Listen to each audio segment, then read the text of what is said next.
I took off to find James Howard Kunstler to talk with him about sustainable U.S. cities, the end of the skyscraper, and of course, problems with suburbia as we enter the long emergency. Just about every other techno-marvelous thing that we've been enjoying comes with tremendous diminishing returns, you know?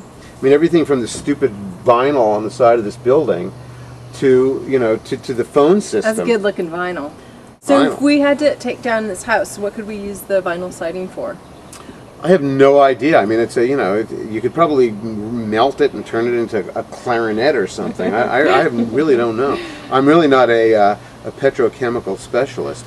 By the way, I hasten to add, this meth lab I'm living in is a rented house. Yeah. The good news is I don't own it. Okay, great. The better news is that I've got my eyes peeled for something that I will own at some point, but not right now. A little more sustainable, perhaps? A little more sustainable and more beautiful, because that's important. Right. You know, it's important that we have things in our lives that are beautiful and that give us some spiritual reward for being here, so we can feel grateful for being alive. Exactly. It used to be that, you know, the edge of town used to be a pretty normal condition in small towns all over America. There were no Target stores or Rite Aids or strip malls or any of that crap. So, but that's changed. It's going to change back. The difference is that the parking lots will still be there for a while. And the big box stores will still be there, only they may not be operating. What do you think is the ideal living situation in a town? And are there U.S. cities who are almost there or getting there to a point where it could be sustainable, or they're moving towards that goal? I wouldn't say so. Not in the U.S. You know, the U.S. is really in a bad way. Yeah. You know, any of us who have been to Europe over the last 30 years, you know, you can't fail to notice that they're just better prepared for the future. You know, any way you cut it, except for maybe, you know, the Gulf Stream issue. We don't know what's going to happen with that. But, you know, you go to Europe and you see they didn't destroy their cities.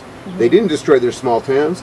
They didn't destroy the idea of city life being a good thing. Yeah. You know, for them, it's a menu item that's okay.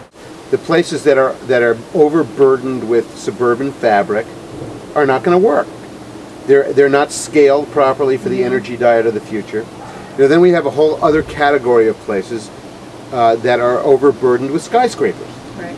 You got New York. Is going to be a problem.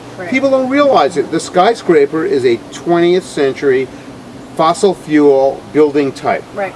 It is not going to work too well in the future. We're going to have huge problems with it. It's enormous externalities. You know, you have to bring the food in, you have to bring the energy in, you have to bring everything in, and they, you know, that's not included in their accounting. And what I think we're going to discover is that the skyscraper is going to be obsolete, and so will the condo tower. By definition, unintended consequences are not foreseen. So, you know, we're not paying attention to that. We're not paying attention to diminishing returns. An understandable wish. The wish is, the desperate wish is to keep running the stuff that we're running. We want to run the interstate highways, we want to run our cities, we want to run Walmart and everything like it, we want to run Walt Disney World, we want to run the tourist industry, we want grandma to keep on flying up from Louisville, you know, we want all that stuff to keep on working. We want the cul-de-sac subdivisions to work because, you know, guess what? That's where more than half the people in America have invested all of their wealth. Whatever wealth they have is tied up in their suburban house, which is now a rapidly depreciating asset. That's a whole other problem, a whole other basket of problems. But you know, the wish is that we can keep on running the stuff, the infrastructure for daily life that we set up. You know, and the prospect of doing that actually isn't too good. And so, you know, the one thing that we can do, or the one bunch of things that we can do, you know, we have this big to-do list, you know, of things that we can do to keep civilization going. And we just don't want to do them. You know, we've got to rearrange this, we've got to reform that, we've got to do this differently, we've got to do that differently, but we're not interested in doing any of that differently. We just sitting there going like this, saying, I want to just keep on doing it all the same way.